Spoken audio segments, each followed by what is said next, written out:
32. All right, shalom, Shabbat shalom, everybody. We're doing our Torah portion again. We're in Deuteronomy chapter 32, starting at verse 1. I'm going to do something different today. I'm going to give it a shot. I'm going to go with the ISR scriptures. I usually read the web to keep the English easy, but today I'm going to try it. We'll try something different. It says, "Give ear, O heavens, and let me speak. And hear, O earth, the words of my mouth. Let my instruction fall as rain, my speech drop down as dew." Or my word, like my word, drop down as dew.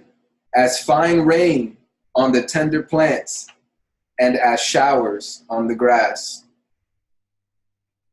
For I proclaim the name of Yahuwah. Ascribe greatness to our Elohim. The rock, his work is perfect. For all his ways are right ruling. What is that? Just? Is that just or righteous? All his ways are just. Mine is judgment. Are judgment. And El of truth, and without unrighteousness. Righteous and straight is he. Yahusha is also our rock, isn't he? He is the rock. A twisted and crooked generation has corrupted itself. Their blemish, they are not his children. Do you do this to Yahuwah, O foolish and unwise people? Is he not your father who bought you, who created you and established you? Remember the days of old. Consider the years of many generations. Ask your father and let him show you, your elders and let them say to you. When the Most High gave the nations their inheritance, when he separated the sons of Adam, he set the boundaries of the peoples according to the number of the children of Israel. For the portion of Yahuwah is his people, Yaakov, or Jacob, his allotted inheritance. I'm trying to pick a place where I can stop reading. I think we're going to go all the way to, yeah, this is all continued. Is this the Moshe song, right? This is the Song of Moses. Yep. This is the Song of Moses. It needs no added words. Just keep Need going. no added words. Just keep going. We'll go over some cross references after. We're going to go through the whole thing. All right. For the portion of Yahuwah is his people, Yaakov, his allotted inheritance. Verse 10. He found him in a wilderness and in a wasted, howling desert. He encompassed him. He made him understand. He watched over him as the apple of his eye. It's talking about Israel, the people Israel. As an eagle stirs up its nest, flutters over its young, spreading out its wings, taking them up, bearing them on its wings.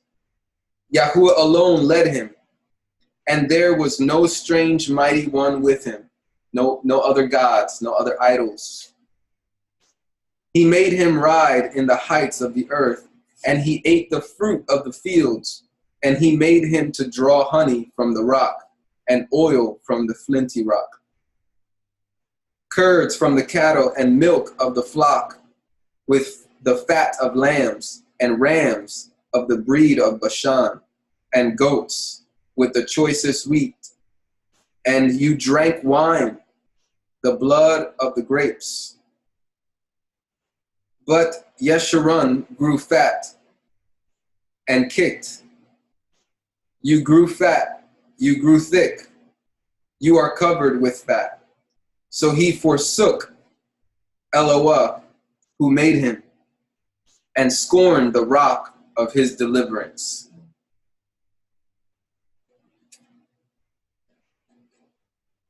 Wouldn't be the first time people reject Yahusha Messiah, or AKA reject the word of Yahuwah.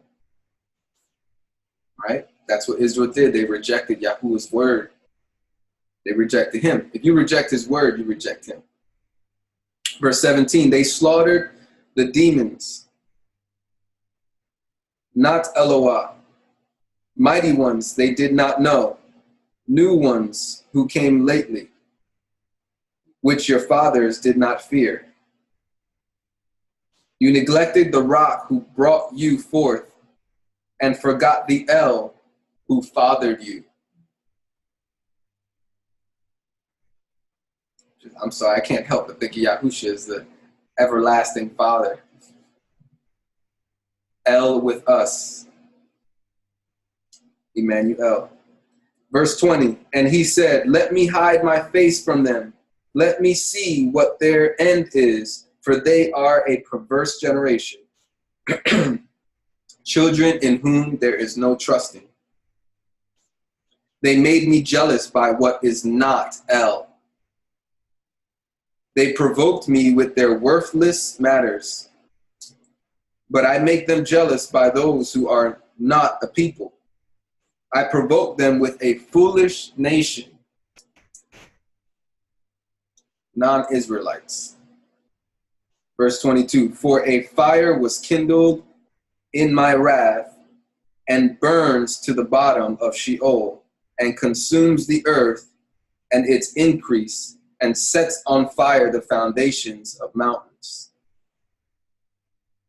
I gathered eagles upon them. I used up my arrows upon them. Wasted by scarcity of food and consumed by heat and bitter destruction, and the teeth of beasts I send upon them with the poison of serpents of the dust. The sword bereaves from the outside, and fear from within. Both young man and maiden, nursing child with the man of gray hairs. I said, I should blow them away. I should make the remembrance of them to cease from among them. That's how mad Yahuwah was, or he gets, with rebellious so-called believers, rebellious Israelites who continue in sin intentionally.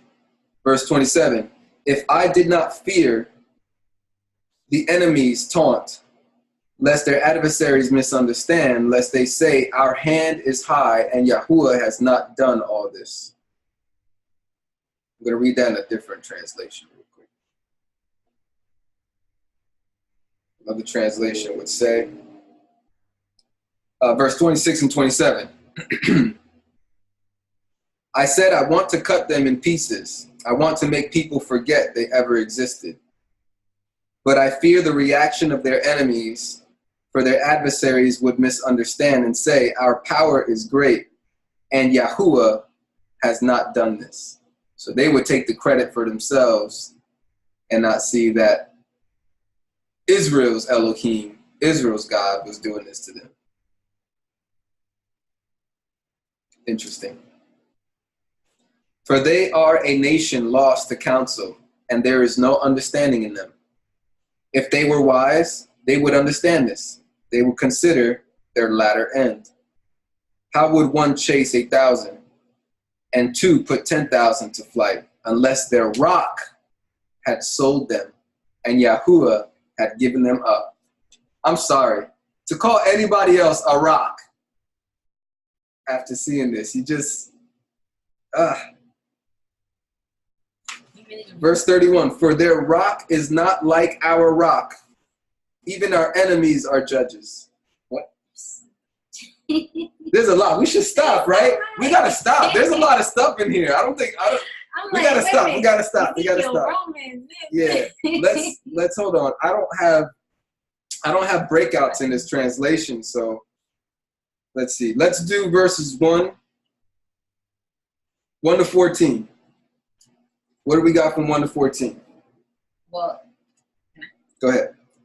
I was thinking of the beginning of their birth in Ezekiel 16, and Ezekiel 16 literally kind of mimics what Moshe is saying and how, but gets more in depth of how Yahuwah found them. He clothed them, so I wanted to see you read Ezekiel 16.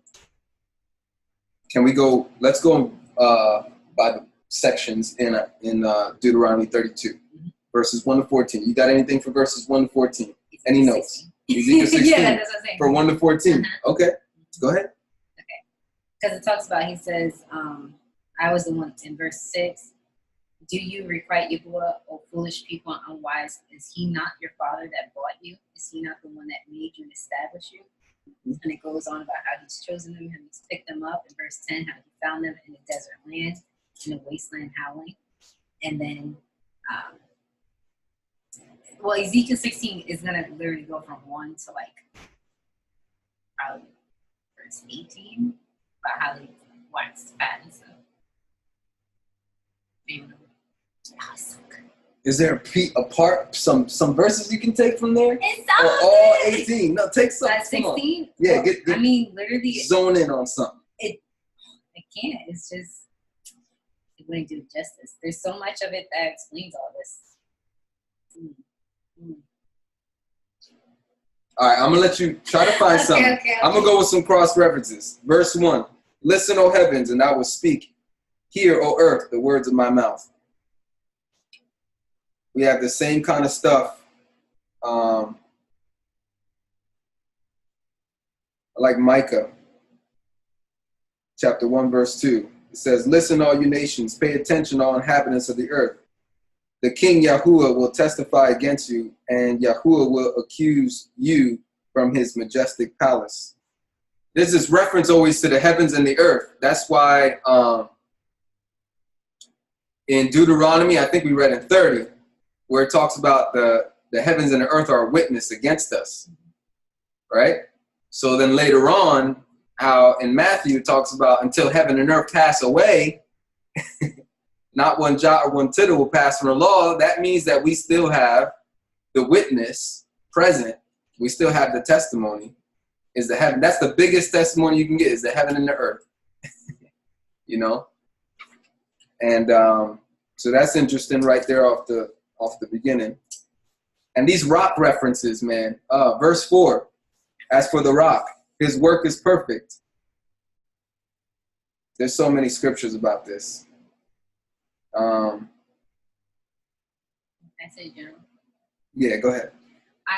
When he kept saying, I'm your rock, I thought it was so beautiful because of the times that he's literally had Moshe strike a rock or to speak to one time the rock and water came forth from it. So it's, to me, he's reminding and saying, I am the rock that's brought you through this wilderness that gives you the living waters. And we know Messiah is the one that gives us living waters, right? So it's just a beautiful foreshadowing of Yahusha and exactly what he wound up doing and is the role that he played as the rock, as the one that was literally beaten, the one that was struck, and living water comes from him. Yeah. Anybody got anything? Verses 1 to 14? Go ahead, Ezzy. Jump in there. Can you hear me? Yep. I just have some cross references for verse 8. When the Most High gave the nations their inheritance, when he separated the sons of Adam, he established the boundaries of the peoples according to the number of the children of Elohim. That just stood out to me. And one of the cross references is Genesis 15, 18 through 20. It says, on the same day, Yahuwah made a covenant with Abram, saying, I have given this land to your seed from the river of Mitzrayim to the great river, the river Parath, with the Canaanite and the Kenizzite and the Kadamite and the Hittite and the Perizzite and the Rephaim and the Amorite and the Canaanite and the Girgashite and the Jebusite. And then another cross reference is Numbers 24:16.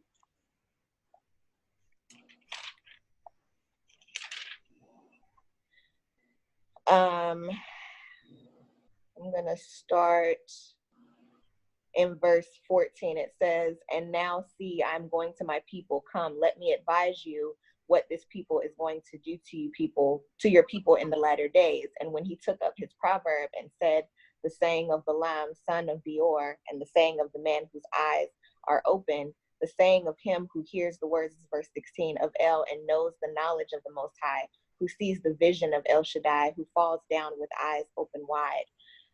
So in this verse, it's clearly summarizing all the things that happen in the beginning to remind us where we've come from.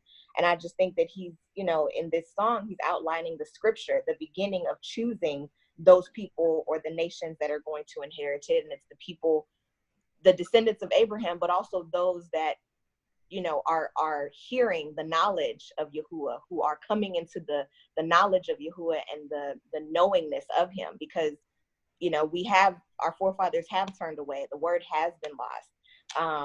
When it talks about the rock, our rock has been, forgotten, but the rock is the work that's perfect. So I just love how beautiful it is summarizing the whole struggle that happened beforehand. So that's really it. Hallelujah. I can't stop pleasing children to 18. You still want to do the whole? You still want to do all 18? You still want to do all 18? It goes. I'm throw it out there. I'll put the cross reference. But I asked you to zone in on a certain verse. And that's what I did. Those 18, I can't stop looking at. Yeah, because they all go together. That's what I see. So I'll just. So you're not going to do it unless you do all 18. I don't know what else to say. No, because they continue. So I'll just throw that out there. All right. Romans chapter 9, verse. Oh, you beat me to that one. Romans chapter 9, verse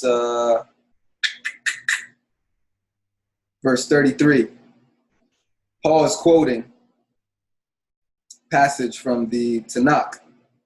In verse 33, Romans 9:33 says, just as it is written, look, I am laying in Zion a stone that will cause people to stumble, and a rock that will make them fall.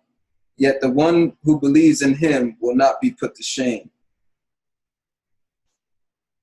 This is coming from Isaiah. We got Isaiah 8:14. Talking about Yahuwah. Watch this. Isaiah 8, verse 13. It says, Yahuwah of armies is who you must respect as holy or set apart. Isaiah 8, verse 13. He is the one you must fear. He is the one you must dread. He will be a sanctuary, but for both houses of Israel, he will be a stumbling stone and a rock that makes them fall. Wow. Isaiah says Yahuwah is the rock, and Shaul is saying Yahusha is the rock. Man, Shaul knew. He understood the oneness between the Father and the Son. I think that's beautiful. So every time you're hearing about the rock, I just want y'all to think about the connection. The Messiah, the Son. But who's behind that Messiah Son? Who's the spirit that's inside of that body? Who's the original identity of that person that came down to this earth to die for us? Emmanuel. God with us. In the beginning was the Word was with God, and the Word was God. And the Word became flesh and dwelt among us. It's beautiful. Anybody got anything else? Verses 1 to 14. Deuteronomy 32, 1 to 14. Any cross references? Also, just talking more about the rock, in Psalms 1:18-22. I think even First Peter 2:8, and also Isaiah 28:16. Sorry, that was too much.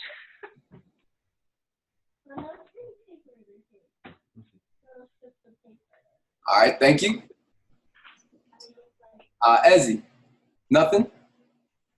Moving forward. All right. Isaiah or Deuteronomy, where am I? 15 to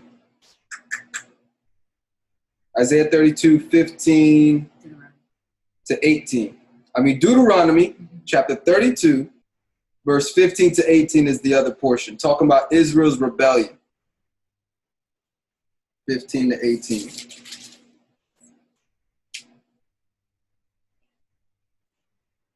All right. Go ahead. Okay, I'm gonna go. Here's the part I can do with Ezekiel. Ezekiel 16, 14 to 18. Your renown went forth among the nations for your beauty, for it was perfect through my majesty, which I had put on you, says Adon Yahuwah. But you trusted in your beauty and played the prostitute because of your renown, and poured out your prostitution on everyone who passed by. His it was. You took up your garments and made for yourselves high places decked with various colors, and played the prostitute on them. The like thing shall not come, neither shall it be so. You also took your beautiful jewels of my gold and of my silver, which I had given you, and made for yourself images of men, and played the prostitute with them. And you took your embroidered garments and covered them, and set my oil and my incense before them. And that was how they made themselves fat. Fat, yep. So it's a chronic illness in Yisrael to keep provoking Yahuwah to anger. And as you get, it's almost like I feel that with us though too, or at least I can speak for myself. Sometimes when I'm going through good days and good times, and then I get prideful myself, and I just start losing sight of Yahuwah until he knocks me off my horse, knocks me down, puts something in my path where I have to literally come crashing to my knees and I say, oh my goodness, I didn't even realize I was forsaking you. I have a thought. I don't know about this, but seeing the importance of the rock. Verse 18, you have forgotten the rock who fathered you, and put out of mind the Elohim who gave you birth. I wonder if this has anything to do when Moses struck the rock. If it's almost like he was striking Yahuwah, you know, or striking his provision, striking his word, right? Because water was supposed to come out of the rock for the people. So but didn't he also say the people will look unto you instead of unto me because of that? Yeah, yeah. So it's now tarnishing his word and the people's belief in literally him being able to speak to the rock. It's funny that you say that, because that I can see that, because you had to speak to the rock, which is word, but instead you're striking it, taking away from the word that you could have spoken. Interesting. Something there. All right. And a word of judgment. So now words of judgment from verses 19 to 25. Oh, I had something in Psalms for 15 to 18. 15 to 18? Okay, go ahead. Yeah. Psalm 17:10 kind of goes with what Mila was saying. It says, they are enclosed in their own fat. They speak proudly with their mouths. So, I mean, there gets to a point, I think, in this walk especially, I mean, with everything that's out there, when you think you know something and, you know, you start speaking on it, or, I don't know, it's very easy to switch from humility to pride. And I think it comes from not only speaking the words or learning the words, but also the compliments of others as well. And we lose sight of Yahuwah being the one that revealed it to us, because he still has a hand in it. It doesn't matter if you know something or not, he still has the hand in the revealing. Just like it says in, I think it was Isaiah 6:10, it says, make the heart of this people fat and make their ears heavy and shut their eyes, lest they see with their eyes and hear with their ears and understand with their heart and convert and be healed. So there's a very thin line between humility and pride. And I think it comes with understanding where the revelation or where the working comes from. And it's not by our own hand. It's by the hand of Yahuwah. If that makes sense. Yep. Yeah. Anybody else? That was Israel's rebellion. So it's talking about their rebellion, right? And then the word of judgment comes from verse 19 to 25. That's where I was at. I was reading before I kind of stopped. We ended around, what, like 21 or 22? They provoked me to jealousy by what is not Elohim. They have moved me to anger by their foolish idols. But I will provoke them to jealousy by those who are not a nation. I will move them to anger by a foolish nation. Romans 10 for that. Or 11. I have 10:19. 10:19, yep. I know Paul flips back and forth. We talk about Israel versus Gentiles.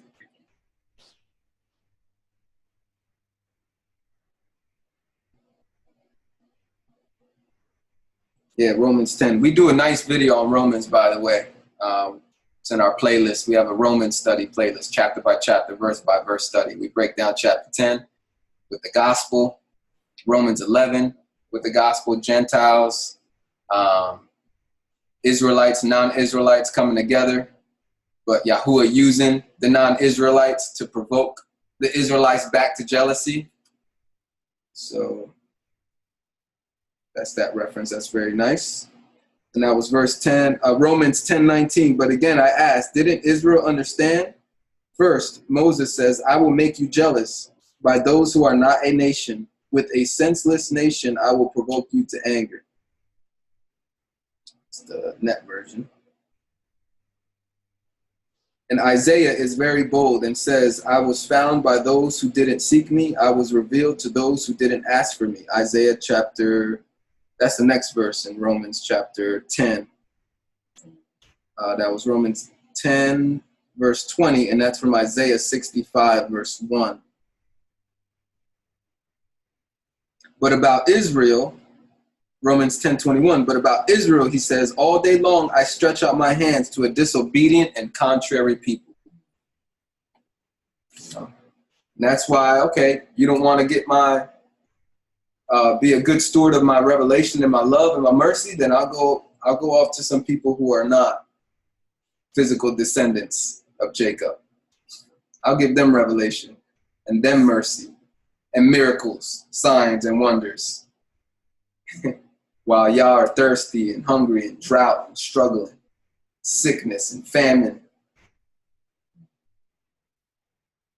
I think it's very prophetic because I was thinking in that section that he's, talking or referring to that golden calf in the wilderness. The Israelites have been freed from Egypt. He's parted the seas.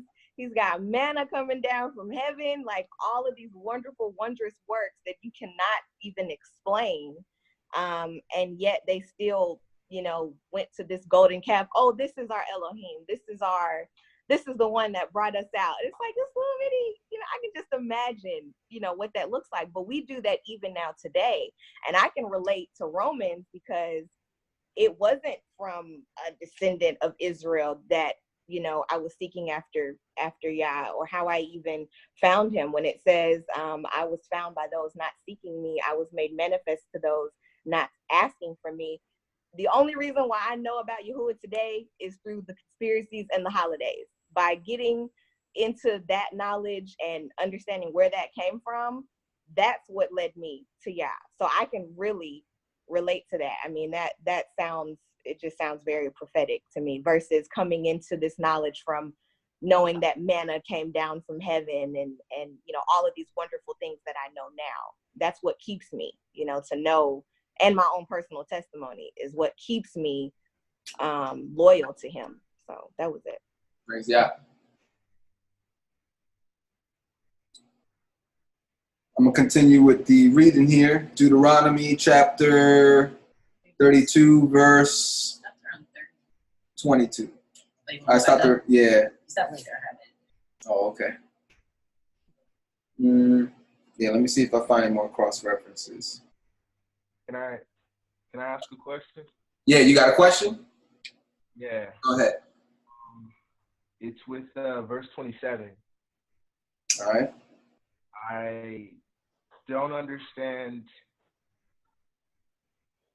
what the Lord means when he says he feared.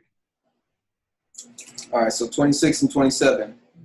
I would have said, I will dash them in pieces. I will make the memory of them to cease from among them. Had I not feared the wrath of the enemy, lest their adversaries should misunderstand, lest they should say, our hand is high, and it is not Yahuwah who has done all this. So Moses is talking this whole time.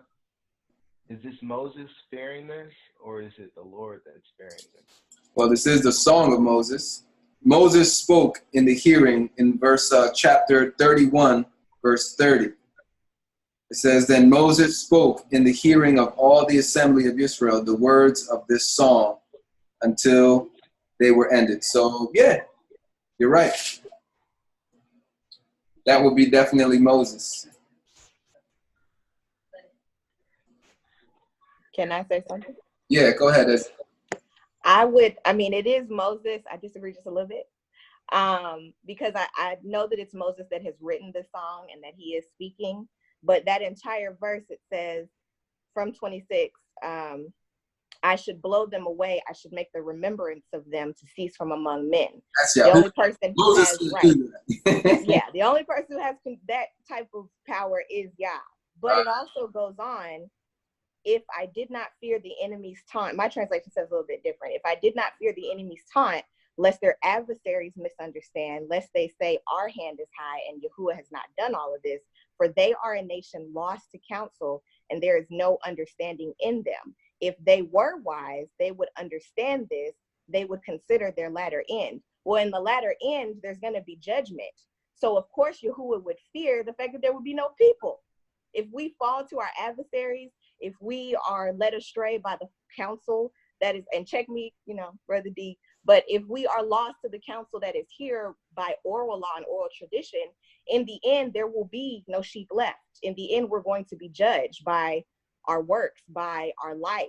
So Yahuwah didn't create us to destroy us, even though we deserve it. He wants workers and servants in his kingdom. So when it talks about the latter end, that's what I see. The latter end being the destruction, the everything that's in Revelation, the gnashing of teeth, the war that is going to rage on those that do not fall to their knees and repent. And if there are no servants left, if there are no people of Israel left, then who is going to serve in his kingdom? And then the enemy, Satan, mocks and laughs. I think the question derives from, if I'm not mistaken, I think I know where because it was the same question I had while I read it. Why is Yahuwah afraid of anything? Right? That's where your question's coming from, right? So here's what I'm going to say to that. What does Yahuwah need to repent of? Right? But how did he feel about humanity right before he decided to flood the earth? He kind of had a little regret, right? It says it repented Yahuwah that he had made man.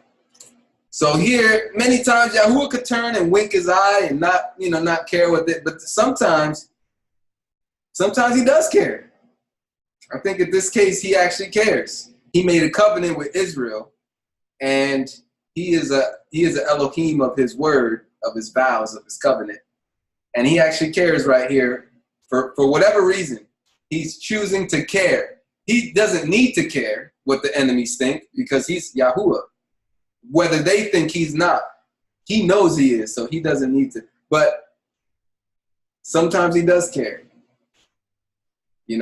I'm sure there's moments, there is moments where Yahuwah allows Israel to be taken into captivity, sold into slavery, all kinds of things, right? And he doesn't stop it from happening. And what are the enemies thinking? Yeah, see, the God you worship. So it has happened before, but there are moments where he actually does care. So in this case, he's talking about, like what Ezzy was saying, I will dash them in pieces. I will make the memory of them to cease, meaning that Israel as a nationality, as a genetic DNA, would be extinct. That would be horrendous on the part of Yahuwah, for him to make a promise to Abraham that I will make your descendants as numerous as the stars, as numerous as the sands of the sea, and then to let Israel become extinct. That would be disgraceful. And I think that's the what do you call it? The tipping point, the highest point that Yahuwah cares about. He's not going to let that happen. He could wink at a season of defeat. He could wink at and turn from, helping Israel and allowing them to be punished, right? As a father punishes their children. But to allow Israel to become completely extinct, he's not letting that happen. And one of the reasons, I'm not saying this is the only reason. I know this is what it shows in here. I'm sure there's another reason. Yahuwah does love Israel, and he is the Elohim of his word. He's not a man that he should lie. So he cares about that too, but he decides to, for whatever reason, in this song, he's sharing that he also cares about not being mocked by other people, that he's not a Yahuwah of his word. I mean, in that case, it kind of would be true then. Because he said he would cause Abraham to be the father of a multitude of nations, right? And then he chooses Israel and says they're going to be fruitful, multiply, and all that. And then for that to stop would be to Yahuwah, your whole Genesis and Exodus thing. You got that wrong, buddy. You know what I'm saying? So I think that's what that's touching on. Milo, you had another aspect? Mm-hmm. Another point in Deuteronomy 9, this is where the golden calf came into the picture. And I'm just going to read some of Moshe's words, which I think are resounding in Yahuwah. In Deuteronomy 9, verse 26, it says, I prayed therefore unto Yahuwah and said, O Adonai Yahuwah, destroy not your people and your inheritance, which you have redeemed for your greatness, which you have brought forth out of Egypt with the mighty hand. Remember your servants, Abraham, Yitzhak, and Yaakov. Look not unto the stubbornness of this people, nor to their wickedness, nor to their sin, lest the land where you brought us out say, because Yahuwah was not able to bring them into the land which he promised them, and because he hated them, he has brought them out to slay them in the wilderness. Yet they are your people, your inheritance, which you brought out by your mighty hand, mighty, powerful, and by your outstretched arm. And part of this, in that verse, he says at the end, going back to Deuteronomy 32:27, it says, were it not that I fear the wrath of the enemy, lest their adversaries should behave themselves strangely, and lest they should say, our hand is high, and Yahuwah has not done all this. Part of it is Yahuwah doesn't want the other nations to not recognize him either at the same token. He's very wise in what he does and how he does it, because at the end of the day, he wants to be glorified and magnified through Israel and through the nations. So even when he's going to use the nations to punish him, he doesn't want the other nations to be able to say it was because we were able to do it. It was because of our God. They need to recognize, no, Yahuwah, it's because Israel decided to sin and their God is punishing them, and you're subject to him too.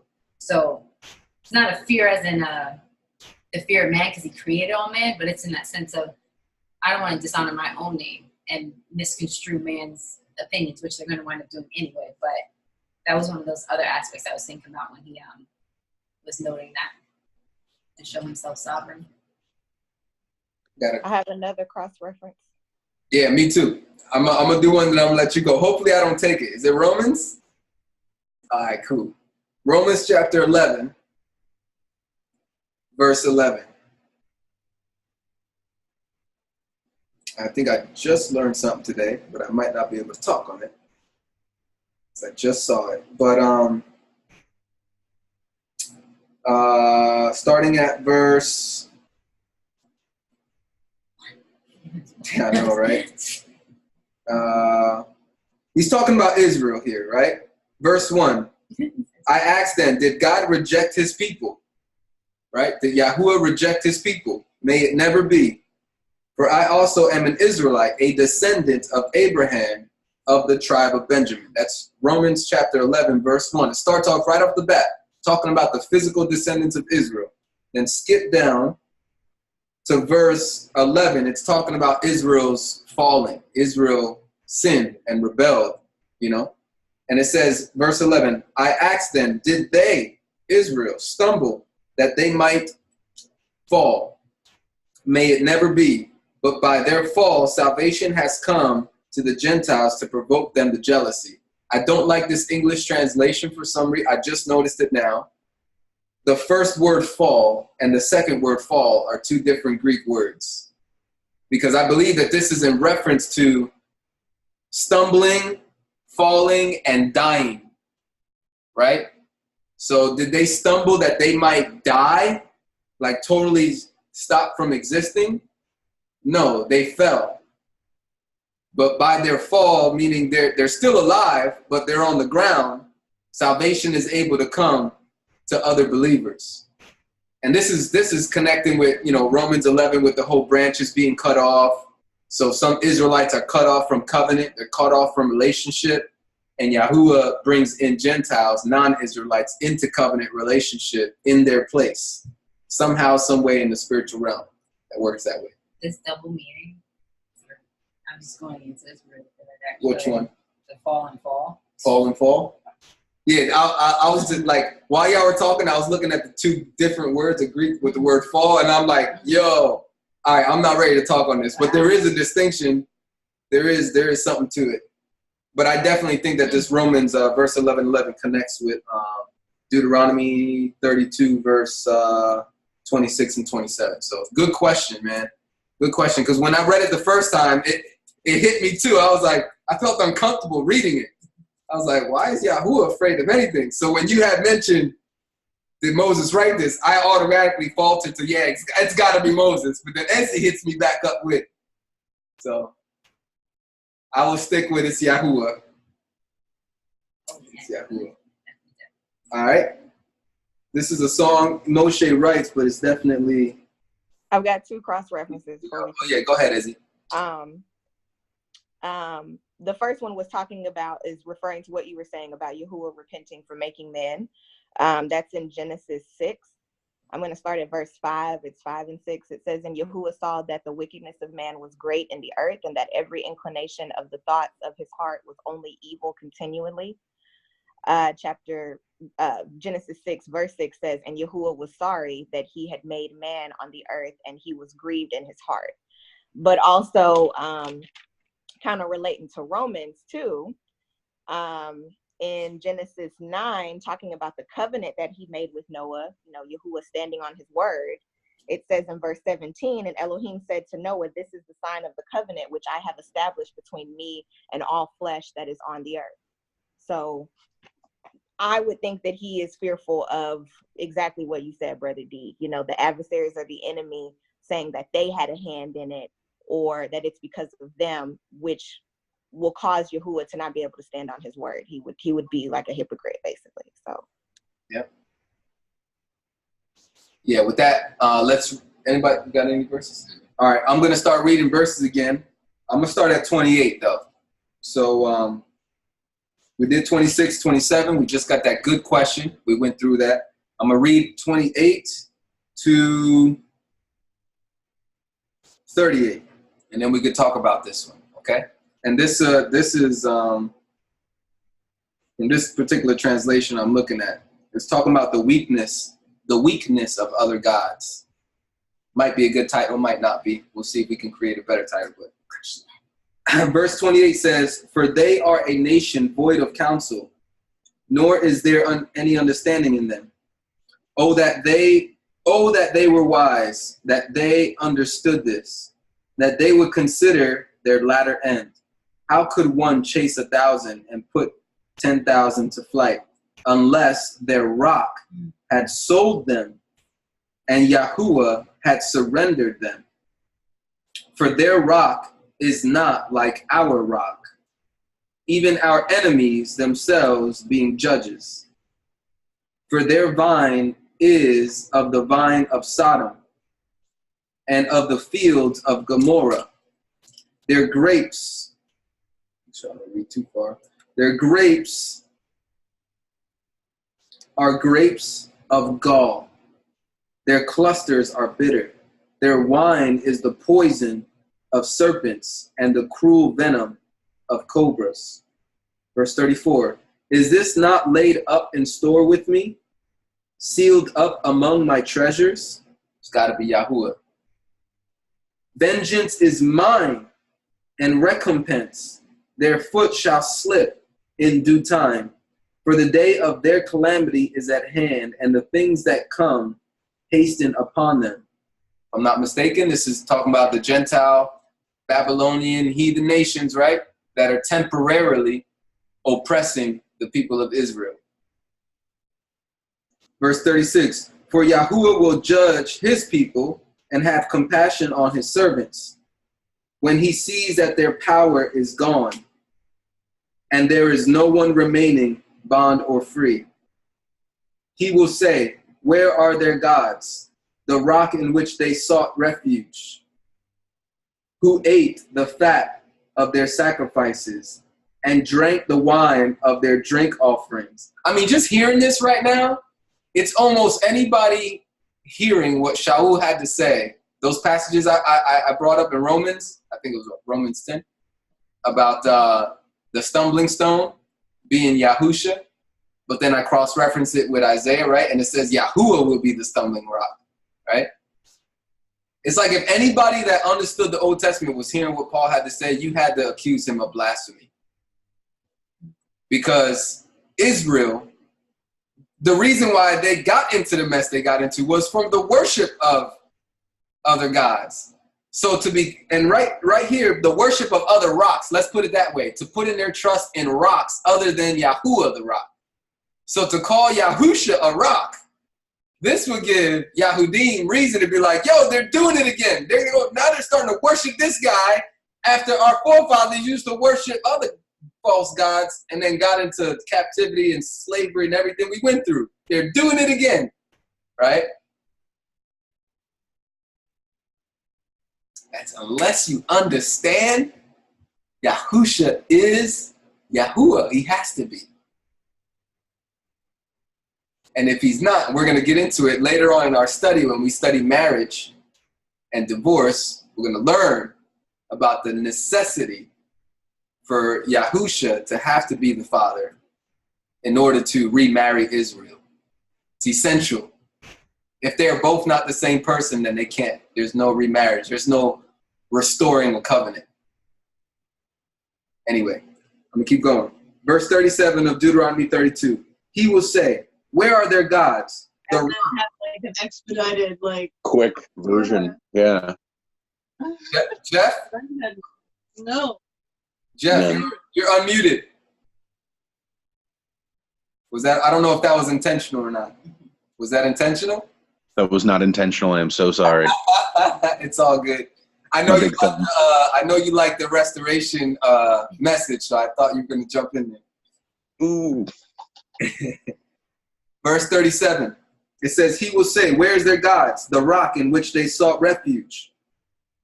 Yahusha's my rock. I seek refuge in the Messiah, Yahusha, for sure. He is my salvation. Verse 38, who ate the fat of their sacrifices and drank the wine of their drink offering? Yes, Yahusha said, this is the blood of my covenant, which is poured out for you. This is my flesh. Yes, I'm going to partake in this. Hallelujah. While the Israelites in this time, they're seeking false gods, false Elohims, idols that can't move, that can't talk, that can't see. Let them rise and help you and be your refuge. Verse 39. Now see that I, even I, am he, and there is no God besides me. That's singular. There is no God besides me. There's nobody else. There's not a second God that you're allowed to bow down to and call him your salvation and your rock. There's not another God besides me that can be your husband other than me. I'm not sending my son to die for you to marry you. I alone am God. Besides me, there is nobody else. Clarify that, son. What I'm trying to say, okay, the reason why I say that, some people, when I debate and say Yahuwah and Yahusha are the same person, same spirit, same being, they say no, and I say, okay, then Yahuwah is the bridegroom of Israel in the Old Testament. In the New Testament, Yahusha is the bridegroom of the assembly, which should be Israel. So are you telling me there's two husbands that the father gave his wife over to his son to marry? So that's why I say that. It's got to be one. Got a question?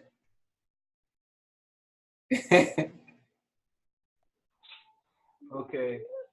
So I know that this is a oneness that I am really struggling to fully grasp and understand. That's fine. We will help you with that. Cool. Parts in the gospel, I'm sure, well, just parts in the gospel where they are interacting with each other, then makes it hard to understand, because I know that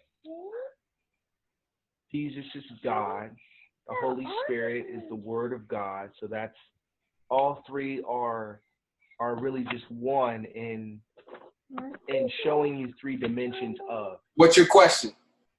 My question is, how is it that when Yeshua, that's how you guys say Jesus? Yahusha. Yahusha, when he was baptized, Uh-huh. and it said that the Holy Spirit descended upon him like a dove. Mm-hmm. I don't understand if he was born of the Spirit and had the Spirit already, how is he led by his own Spirit and left the wilderness full of the Spirit? And in the midst of him being baptized, the Father from heaven speaks to him and says, "This is my dearly loved son." I don't understand I'll answer that question with a question to help you think. Where is the Spirit right now? Where is the Spirit? Where is the Spirit of Yahuwah right now? In the believers. How many believers are there in the world? Body. Big body. Is he only inside of the believers? Is that his central location right now? He's limited to be inside of believers only? No. Where else is he? He's in heaven. Sure. Where else? Everywhere. His Spirit. Everywhere. Right? So is it impossible? Here's my question. Is it impossible for the Ruach, the Spirit, to be inside of the Messiah, inside of John, coming down from heaven, and also up in heaven, all at the same time? Not impossible. It could be visual to certain people as a witness, which is what my wife likes to always say. She says that was for the disciples to see. That was for them to see as a witness that this is legit. Even though the reality of the situation was already done, like you said, it was there when he was in the womb of his mother. John and Messiah were next to each other and they were kicking. I have it's pertaining to this, but thank you so much. That did answer, and thank you. That shed a lot of light on it. Do you have another question? He's in the garden praying. I'm sorry. I'm trying to think before. I'll let you do one more question. Since this is not the topic, it's a little bit. I'll let you do one more question because I love this. I love this topic. It's my favorite topic. That's the only reason why I'm letting you ask. Everything. Go ahead. It's in everything. He's the Word. He's God. He's all over the place. He's the Spirit. I can't help. Go ahead. One more question, Jeremy. He was in the garden, or all the times that he left to pray. I don't understand how he's talking to himself. Okay. I would ask the same questions. Where is God? In heaven. Is that the only place he's at?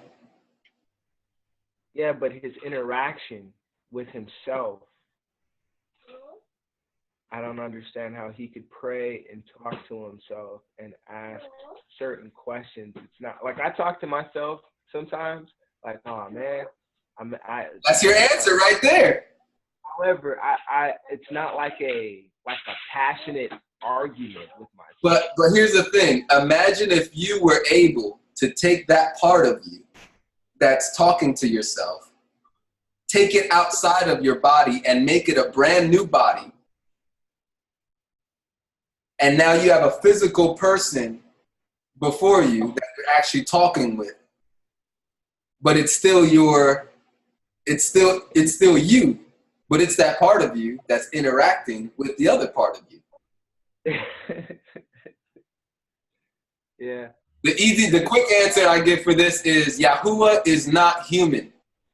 He is not a man in his original state of being. He is a spirit in all of his glory, unapproachable light, right? He voluntarily decides to become something that is less than what he is, all while still being what he is. He's still what he is in heaven, while being also at the same time something that is less than what he is. That's why Yahusha says, my Father is greater than I. That makes sense. Because he's not human. He's not limited to all the human things that we're limited to. So he voluntarily put himself inside of that temple, inside of that body. But what is the origins? Where does Yahusha, the Messiah, come from before he was a human? What was he before that? And whatever he was before that, I'm going to ask, was he anything before even that? And it all comes back to the same person. Everything comes from Yahuwah. That's how I'll answer that. But with that, I'm going to move forward. But we could definitely get into that more. I got some videos on the oneness that I'm going to continue. It's my favorite subject. It's very important to the gospel and to worship. Who do you worship? Every religion will ask you, what God do you worship? Islam will ask us, what God do you worship? They condemn and judge us because they condemn Christians because Christians worship Jesus. So now if I say, as a Torah observant Messianic Israelite, I don't worship the Messiah, I'm giving in to these other nations who tell us we shouldn't be worshiping anybody else but God. And that's a lot of the intention, a lot of our brothers and sisters' hearts. Their intention is, oh man, I don't want to offend Yahuwah, so I don't want to give glory and worship to anybody else but Yahuwah. That's why I got a lot of people telling me, brother, Yahusha's not Yahuwah, brother, because they're scared that they might be worshiping somebody other than Yahuwah.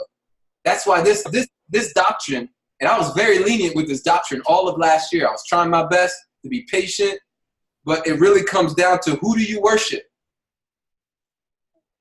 And if you worship what the heaven and the earth worship, heaven and the earth and everything in the earth, everything in heaven bows down and gives all power, all glory and authority to God and the Lamb who sits on the throne in Revelation. So anyway, I'm going to move on with that. Well, good question. Good question. I know I'm provoking it because I'm so passionate about this. And when I read the rock, I just can't help but see it. Verse 39. I'll just read one more and then I'm going to let my wife do a cross-reference. On break, so. Yeah, on break? Yeah. Verse 32, chapter 32 of Deuteronomy, verse 39. It says, now see that I, even I am he, and there is no Elohim besides me. That's singular. A lot of people like to say that Elohim, I don't even know, does somebody have this? What is Elohim in verse 39? Is that El? Is that, it's just Elohim?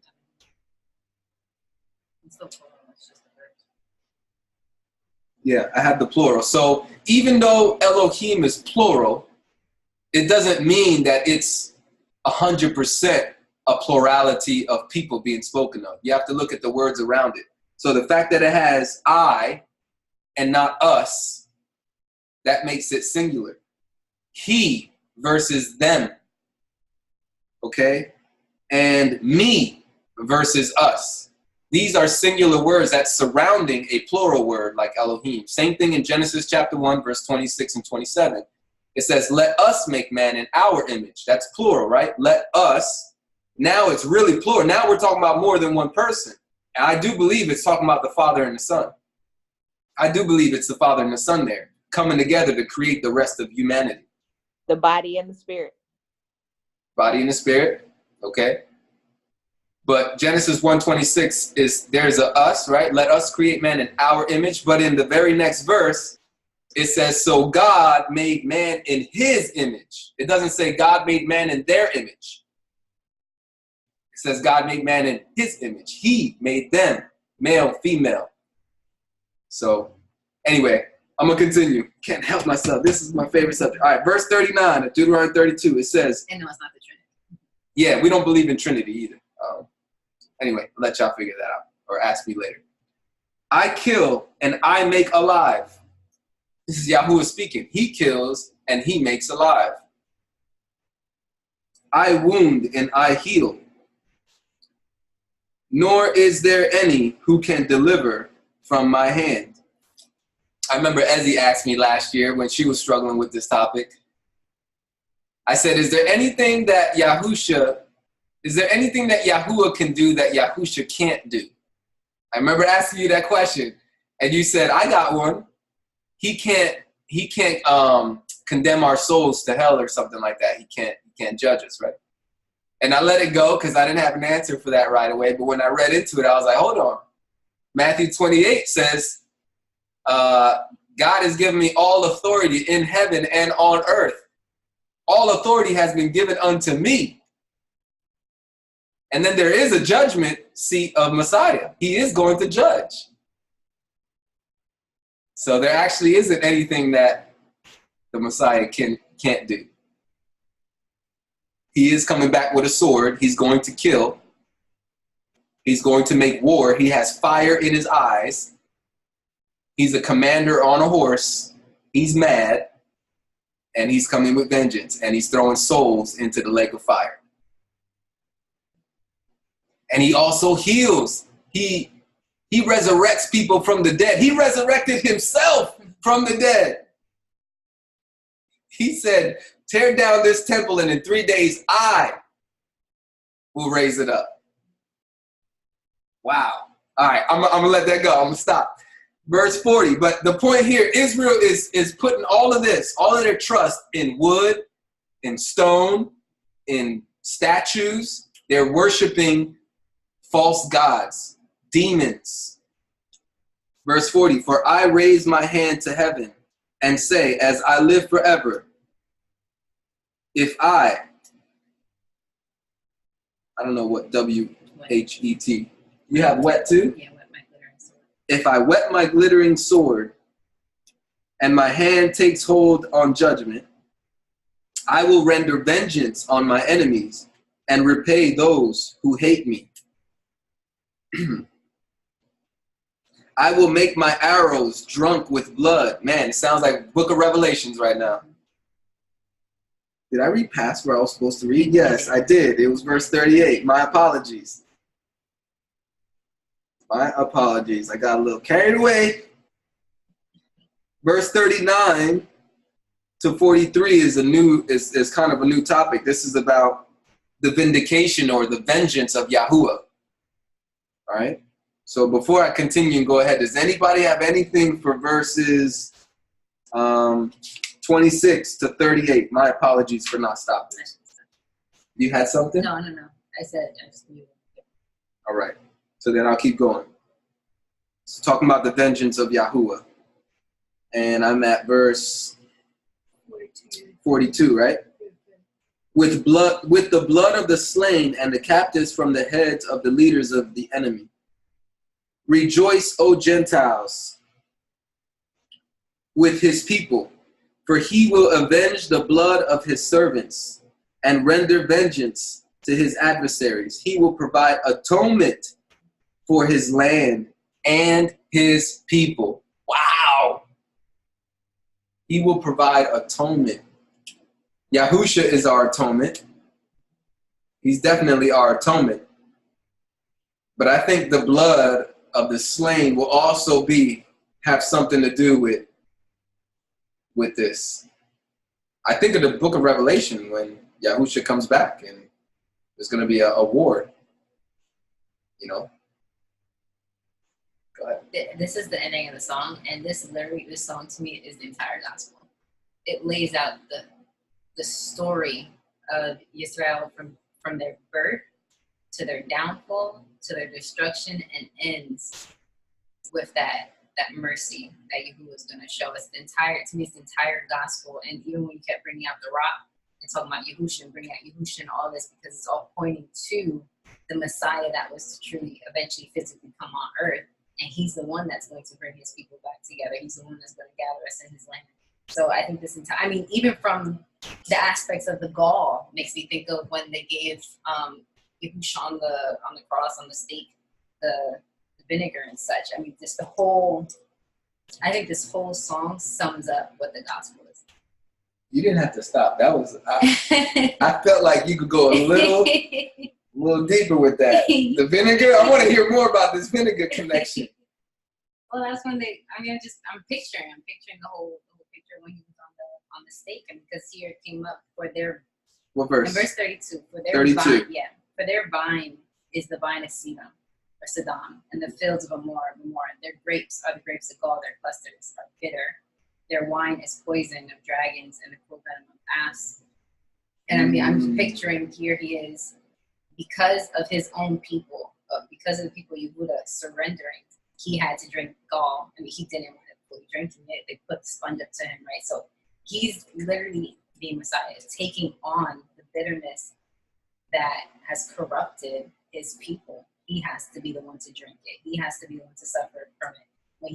When Yahuwah brings up venom and snakes, I think about that all the way in the prophecy earlier in Genesis and Bereshit, where he says, you're going to, he'll strike your heel, but you will crush his head. Like, these pictures just keep coming back up. I think it's the entire gospel. This is why I think you need to make this song. You need to sing this song. The words are there. I tell him, I said, babe, if there's one song I want you to sing and make a song out of this. No verses, no chorus, just a straight boom. The words are already there. You gotta think it's like a cipher. So Yahuwah has bars. Bars? Yahuwah has bars. Nice. That's awesome. It's like a long cipher right here. Just no chorus. Just keep going. Man, I got to get Ezzy on this. Ezzy, I got to get you in on this.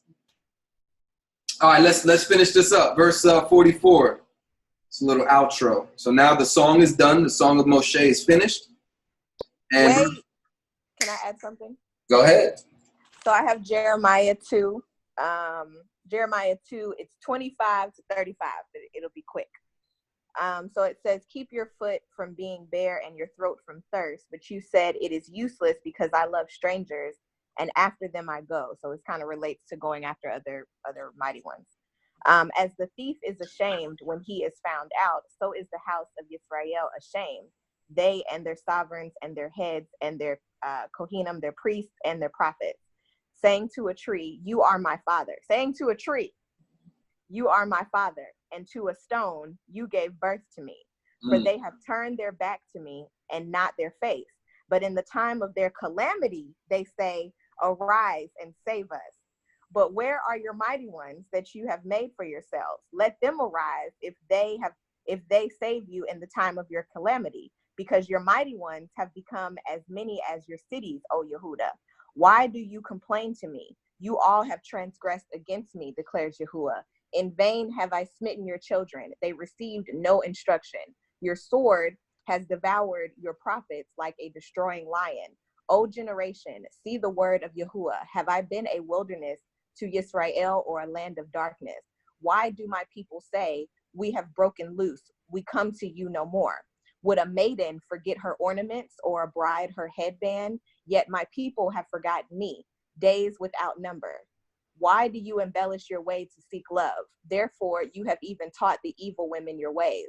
Even on your skirts is found the blood of the lives of the poor innocents. You do not find them breaking in, but in spite of all these, you say, because I am innocent, certainly his displeasure shall turn from me.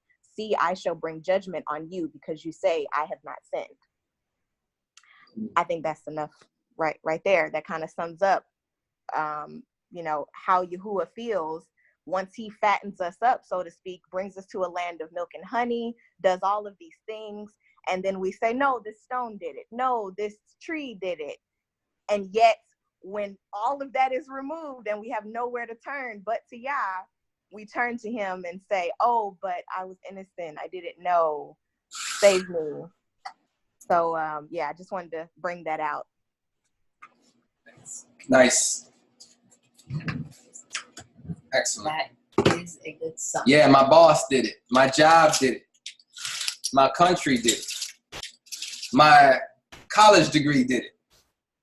My mama did it. My daddy did it.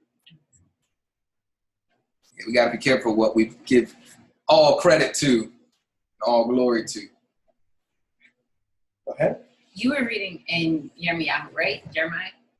It just makes you think how consistent our forefathers were in going back to their vomit like a dog, you know, and that's something that we have to be careful. That's something that we want to take their examples and take the word of Yah and mimic the righteousness, right? And then turn away from the things that our forefathers have kept doing. From the time of Moshe's going to end and eventually say, you guys are going to forsake him. Like blatantly says, this is what Yah says. You're wicked, perverse generation. That's what you are. You're stiff-necked. And to have that and be said, and then as soon as each generation comes along, they keep going, they keep flip-flopping.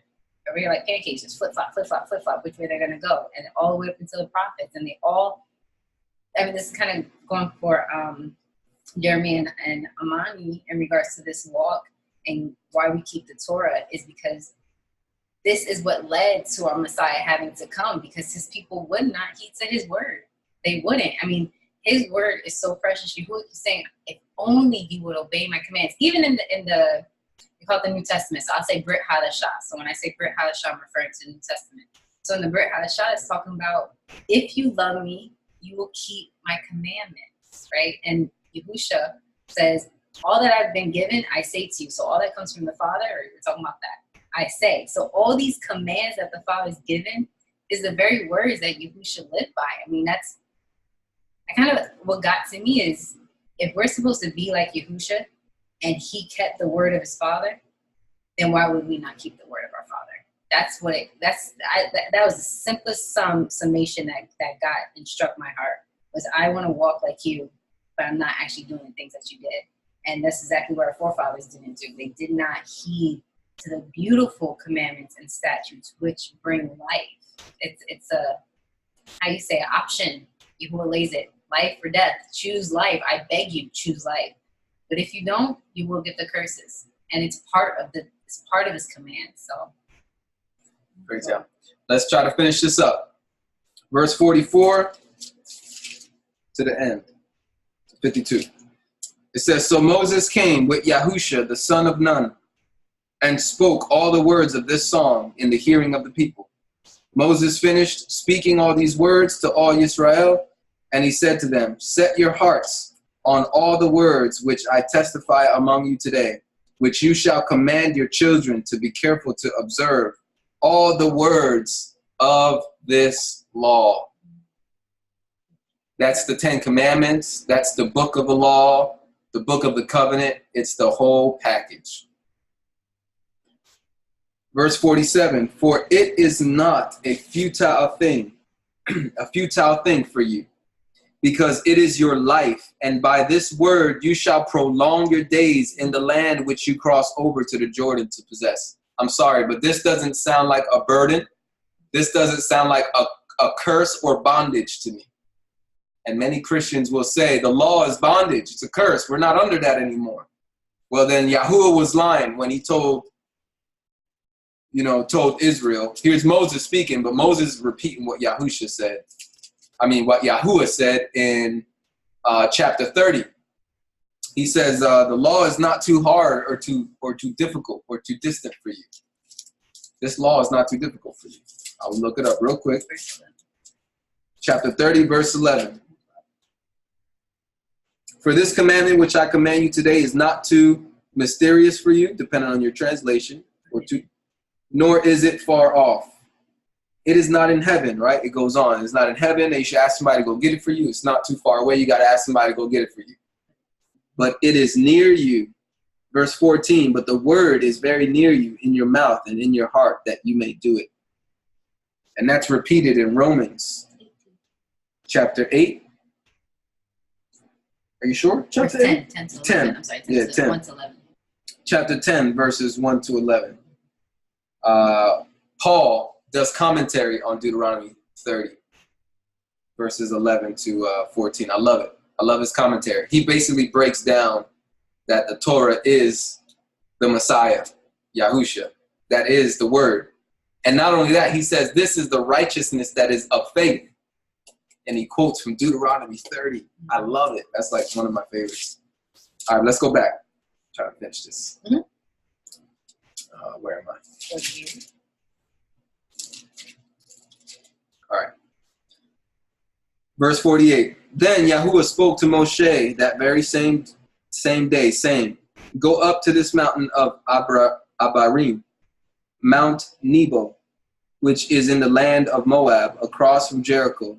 View the land of Canaan, which I give to the children of Israel as a possession, and die on the mountain which you ascend, and be gathered to your people, just as Aharon, your brother, died on Mount Hor, and was gathered to his people, because you trespassed against me among the children of Israel at the waters of Meribah, Kadesh, and the wilderness of Zin, because you did not hallow or did not respect me or sanctify me, set me apart in the midst of the children of Israel. You shall see the land before you, though you shall not go there into the land which I am giving to the children of Israel. So yes, the extreme consequence Moses got for that seemingly small disobedience. I have a question. Go ahead. Does that confirm what you were saying about the rock? That the significance between what Moshe did at the rock and referring to the rock and speaking the word, instead of speaking the word hitting the rock? I like it. It seems related to me. I like it. And if you reject the word of Yahuwah, right? If you reject the word of Yahuwah, you will not enter the kingdom. You have to embrace the word. You have to embrace Yahusha. Anybody else got any comments or questions before we end this recording? All right. That was Deuteronomy chapter 32. Shalom.